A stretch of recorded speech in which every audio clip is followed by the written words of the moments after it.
L'outil correcteur localisé se trouve bien sûr dans la barre des outils. À ce niveau-là, c'est le tout premier de la liste, juste au-dessus de l'outil correcteur. Raccourci, c'est J. L'outil correcteur localisé a un mode de fonctionnement qui est similaire à l'outil correcteur.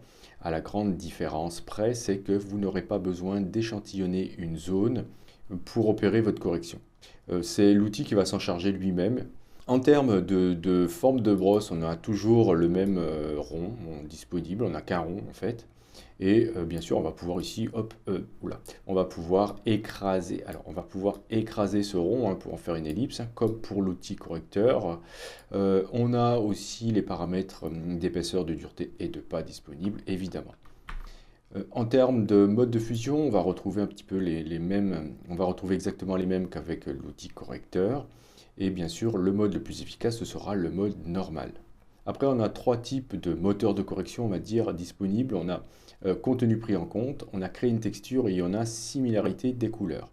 On verra les trois, bien sûr. On a la possibilité aussi d'échantillonner tous les calques, ce qui nous permettra de travailler d'une manière non destructive.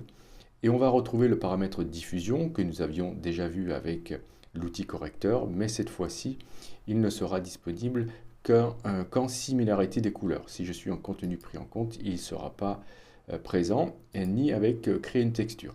On va voir en premier similarité des couleurs, et bien sûr, je vais créer un nouveau calque pour travailler d'une manière non destructive, et je fais bien attention de cocher ici échantillonner tous les calques.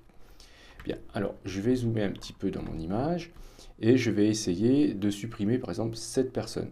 Il est conseillé d'utiliser une brosse légèrement supérieure à la zone à corriger. Et franchement, cet outil marche bien sur des petites zones. Si vous avez des grandes zones à corriger, il vaudra mieux utiliser l'outil correcteur.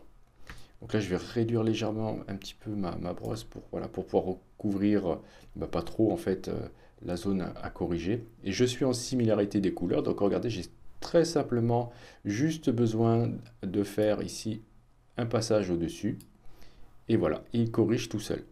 Alors, ce qui est intéressant avec cet outil, c'est que, je vais revenir en arrière, c'est que vous pouvez recommencer autant de fois que vous voulez. Le résultat ne sera jamais le même parce que c'est à chaque fois recalculé en fonction de l'analyse réalisée. Donc vous voyez ici, j'utilise similarité des couleurs et le résultat n'est pas franchement génial puisque regardez, il est allé voir donc autour de ce que j'ai dessiné et il a essayé de retrouver donc une similarité des couleurs avec tout ça. Et il les a reportés ici. Sauf que bon, le résultat, c'est pas super génial dans ce cas. Alors je vais annuler et je vais plutôt essayer contenu pris en compte. En mode normal, bien sûr. Donc je refais la même chose. Et là, cette fois-ci, ça a beaucoup mieux fonctionné. Puisque contenu pris en compte opère une analyse de l'image vraiment dans son contexte et essaye de retrouver les choses qui pouvaient être en dessous, donc dans la continuité de l'image. C'est beaucoup plus puissant, je trouve, contenu pris en compte que similarité des couleurs. Alors par contre, vous voyez qu'ici, ça bave un petit peu. Pourquoi? C'est parce que j'ai certainement une dureté qui est peut-être pas assez forte. Je vais essayer, donc je suis revenu en arrière, hein. Je vais essayer avec une dureté un peu plus forte pour voir. Et là, bon, ça bave encore un petit peu, je trouve. Il faut dire aussi que mon image là, elle est très pauvre en pixels. Il vaudrait mieux que j'utilise une plus grande image. C'est aussi parce que j'ai fortement zoomé. Je vais essayer en mode remplacé. Vous allez voir que là, en mode remplacé et avec contenu pris en compte, parfois ça donne des résultats assez surprenants. Et là, je trouve que le résultat ici est un peu meilleur puisque il y a moins de bavure. Par contre, je trouve que du coup, c'est peut-être un peu trop net. Alors, je reviens encore une fois en arrière et je vais baisser la dureté. Ouais, je trouve que ma foi, c'est pas mal. Enfin, à cette distance-là, on verrait rien, bien sûr. Ok, donc voilà un petit peu comment fonctionne l'outil. Je vais rester en mode contenu pris en compte, mais cette fois-ci, je vais utiliser le mode normal, puis je vais essayer de supprimer la voiture. Alors, je vais augmenter un petit peu mon outil, ma brosse, comme ça, et je vais voir ce que ça donne. Si je la recouvre. Ouais, disons qu'il faut considérer cet outil-là comme aussi quelque chose qui peut dégrossir votre travail et ensuite il faudra aller corriger proprement à l'aide des autres outils de retouche, hein, l'outil correcteur ou l'outil tampon, hein. Parce que ici, vous voyez que ce motif qu'on trouve ici, on le retrouve là aussi. Donc il faudra peut-être corriger tout ça. Donc je reviens en arrière et puis je vais essayer avec similarité des couleurs juste pour voir si ça fonctionne un peu mieux. Par contre, je trouve que la dureté là, elle mériterait d'être un petit peu plus élevée. Donc je vais entourer tout ça. Et là, voilà, similarité des couleurs, là, ça n'a pas du tout bien marché. Il faudrait peut-être que j'essaye de baisser la diffusion. Je vais la mettre au minimum pour voir. Et là, non, vous voyez, il va chercher beaucoup trop loin dans l'image. Là, dans ce cas, contenu pris en compte fonctionne carrément mieux, quoi. Voilà, donc là aussi, il est allé chercher un petit peu loin. Alors, n'hésitez pas à recommencer, hein, si vous voyez que le résultat n'est pas bon, voilà, puisqu'il va à chaque fois recalculer. Mais voilà, donc là, ça marche plutôt pas mal.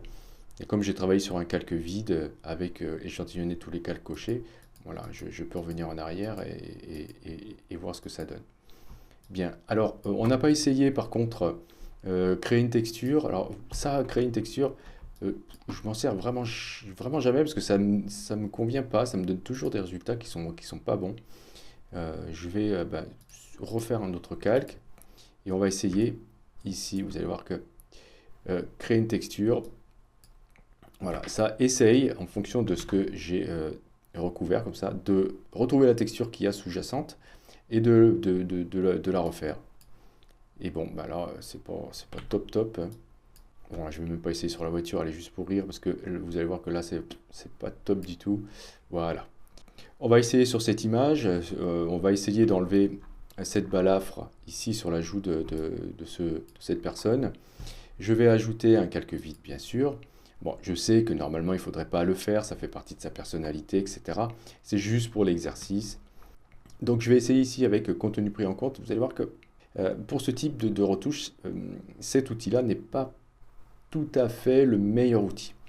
Regardez, là, je vais... Alors, peut-être que je devrais peut-être augmenter un peu l'épaisseur. Je vais essayer de faire ça. Tac. Alors, là, ma foi, ça n'a pas trop mal marché, mais vous voyez ici, on voit quand même qu'il y a une espèce de trace, comme une trace fantôme. Donc si on recule et si on voit avant-après, c'est assez flagrant. Si je réduis la taille de mon pinceau et que je recommence...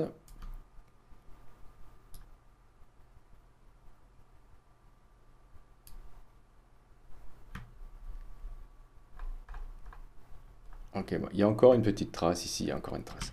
Ce qu'on pourrait essayer de faire, c'est peut-être essayer de se mettre en similarité des couleurs pour voir si ça fonctionne un peu mieux. Je vais peut-être augmenter la diffusion.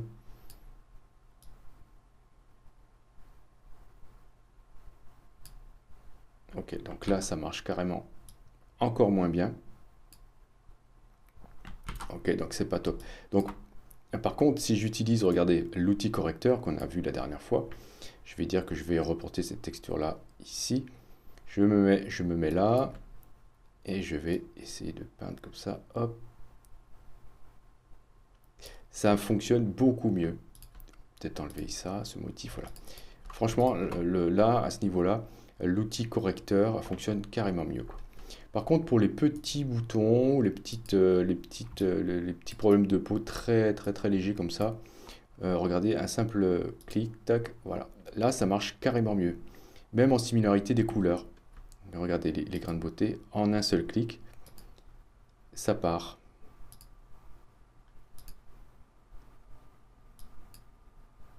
Voilà, quand c'est des toutes petites choses comme ça, cet outil-là sera très efficace, beaucoup plus que l'outil correcteur. Là, par contre, je vais peut-être essayer de me mettre en contenu pris en compte. Voilà, donc pour des petites choses comme ça va bien marcher. Par exemple, ici.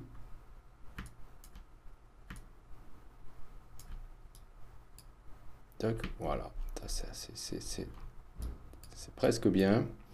Après, par exemple, ici, là, ça peut être très compliqué comme retouche avec l'outil tampon, par exemple, ou même avec l'outil correcteur normal. Vous allez voir que là, du coup, si je me mets en similarité des couleurs, je sais que ça va pas marcher. Déjà, vous voyez, ça m'a carrément rien enlevé. Si j'en fais une moitié, voilà, ça va le faire.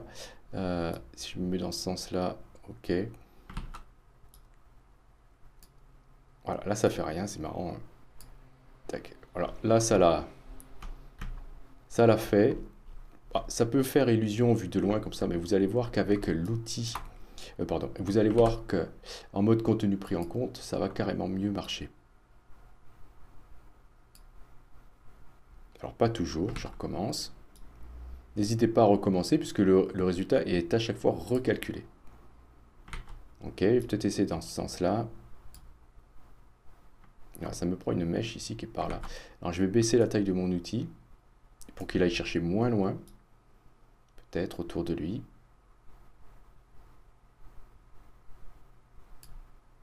Voilà, et là c'est très bien.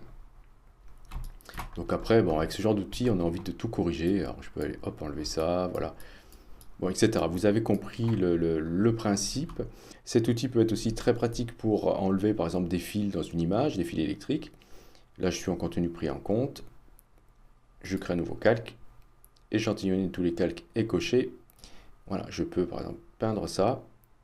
Et vous allez voir que ça va aussi, bien sûr, m'enlever une partie du lampadaire. C'est normal puisque je le recouvre là. Et voilà, donc après, évidemment, je peux ici repasser un coup à ce niveau-là. Bon, ça, c'est si vraiment je voulais supprimer tout. Si je voulais supprimer que les fils, il aurait fallu que je sois plus précis que ça. C'est marrant comme il recalcule à chaque fois ce qu'on fait. Des fois, ça peut même créer des choses inattendues. Bon, si je fais tout ça, par contre, ça va carrément tout me supprimer. Voilà. Et si je fais tout ça, bah, ça va enlever le poteau. Hop, il reste un petit bout ici.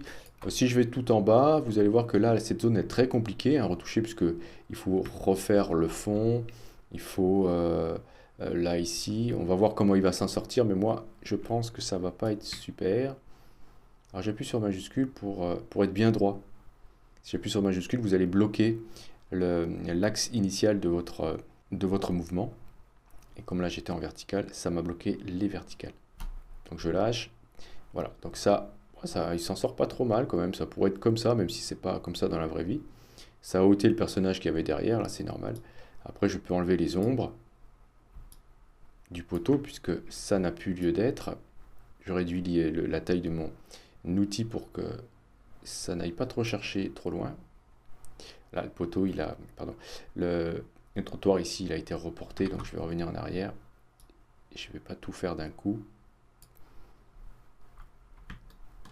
Ça, on l'a repris quand même. Donc peut-être diminuer la taille.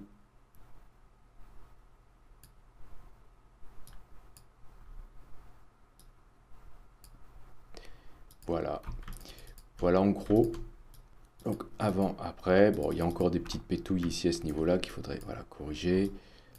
Là aussi, là aussi. Ah, à chaque fois j'appuie sur Alt, c'est une habitude d'utiliser plutôt l'outil correcteur. Donc à vous de voir quand est-ce que vous allez utiliser cet outil-là. C'est très rare qu'on fasse une retouche avec un seul outil. On a très fréquemment besoin de passer de l'un à l'autre avec l'outil correcteur localisé, l'outil correcteur, l'outil tampon. Voilà, il faut essayer de tirer parti du meilleur de chacun de ces outils lorsqu'on fait une retouche. Nous verrons dans la prochaine vidéo l'outil pièce.